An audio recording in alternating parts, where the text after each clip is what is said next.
Hey, okay, so I wanted to do two videos this week.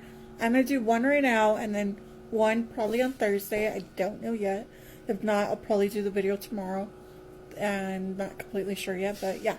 So, the character I want to speak about this time is the character that was based off of a really good friend of mine who I love and miss. I hope he's doing well. His name is Cesar Andrade, and I'm going to tell you a little bit about Caesar and his character and why I had decided to put him in the book. So, I met Caesar on my first day of high school. I actually started late because my mom was originally supposed to send me to another high school, but during the summer, my brother convinced her to send me to the high school that he was going to. And so I ended up starting a couple weeks late because of how they had to get all the paperwork set up and stuff. But yeah, so I ended up meeting Caesar because I had to sit next to him. For some weird reason, in ninth grade, me and him were always literally sitting next to each other, no matter what. Like, a teacher always put us next to each other. And we can't say because it was alphabetical. Like, his last name is Andrade, and then mine's is Martinez. So, unless they went through, like, the first name alphabetical, because I would be first, and then it would be him. Or they would switch it around, like, he would be first, and then me, like, kind of like that. But yeah, anyways, like, he was, like, the first person I met in Bell. And honestly, he has changed my life for the better. And I thank him and I love him for everything he has done for me. Like, in all honesty, I don't think I would be doing this because of him. Because growing up, I always had like an issue speaking about my medical issues. It was something that I struggled with for years. And when I first met him, yeah, like, I wouldn't talk about it. I would practically, like, no joke, would cry because I didn't want to talk about it. But, like, the more and more I spent time with him, and he actually made me feel like I wasn't just someone with medical issues. He saw me for who I was. And that's what I always loved about me and him, is that he never seen me as somebody else. He always seen me for me. And that's what I loved. And when it came to my medical issues, like, as much as I was stubborn half the time, I really was. I'm really stubborn. Like, I remember one time in ninth grade, which is this, like, story I tell people a lot.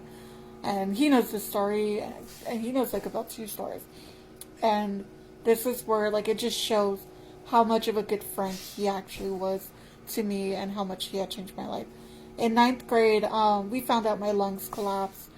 And at the time before we found out, I was missing a lot of school because I was always getting sick.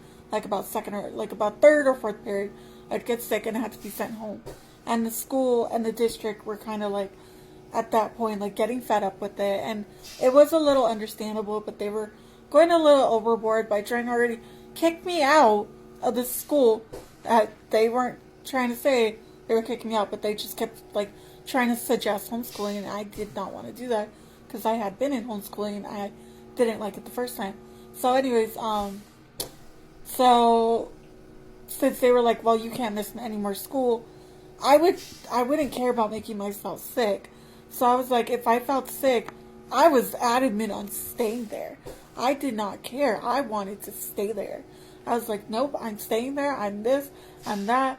And I remember one day in ninth grade, wasn't feeling well, and I didn't want to tell the teacher either, because, like, also we had a teacher who was very like, this is my classroom, nobody's gonna tell me nothing kind of class. Like, she was one of those teachers. So I just didn't want to say anything. And I remember Caesar looked at me and he's like, are you feeling okay? And I'm like, yeah, I'm fine. And he looks at me like, I know you're not, like, just say it. I'm like, okay, fine, I don't feel good. And he asked me, I'll come out and say something to our teacher. I was like, dude, you know the way she is. Like, she's just going to be like that. She's going to make a big deal. I don't want to make a big deal. And not a minute later, he decides to speak up and say something. So I had to tell her it was true and stuff like that. So I ended up getting sent home. And my mom was like, if you had made yourself go to the hospital because you were just being so stubborn, I would have kept you. I would have pulled you out myself and put you in homeschooling. So, like, she was like, you better thank that person whoever said something. And then like also too, this is like, this one I think, this memory especially holds a special place in my heart when it comes to him, and makes me feel like I'm never alone in any situation. And honestly, he has been there for me, good and bad, in high school. And there's one, like this one, where I was getting back surgery and nobody really knew what was going on in my head. But somehow he figured it out and did the most amazing job by calming me down, making me feel like my feelings were validated, because I know my mom was just like, you need to get the surgery, you need to get the surgery. Like, you could have feelings about it afterwards.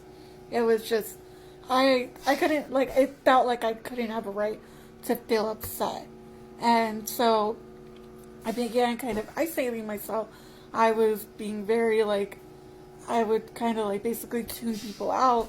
I would, like, all this stuff. And I remember one day he was talking to me, and I felt like, and I was tuning him out by accident. I wasn't doing it on purpose. I did it by accident. And he was like, are you okay? And I'm like, no. I'm like, yeah, fine. And looks at me like, I know you're not okay. Like, just spill it. What's wrong? And I began to tell him how I was scared about getting the surgery and stuff. And he was telling me it's okay to feel scared. Like, I know you're going to be right here next to me next semester. He's like, you're going to be here. You're going to make it. You're going to be okay. It's okay to feel scared. It's valid, like, that what you're going through is going to be the most scariest thing you go through. At the time he assumed that. And me and him did talk about this conversation. We had a conversation about him saying that, and he was like, you should have listened to me. I was like, oh my god. I made it bigger in his head. But, yeah, no. The reason why I put him in the book, though, is just because I felt like I said, like, he was the one person who made me feel a certain way. And I felt like my character in the book needed that. Like, if I was going to put people into the book, he was going to be the number one person I was going to put, just because I felt like in high school I needed him then. And in the book I felt maybe my character, she would Scott. Now, at the time when I had put him into the book, I had a small crush on him at the time.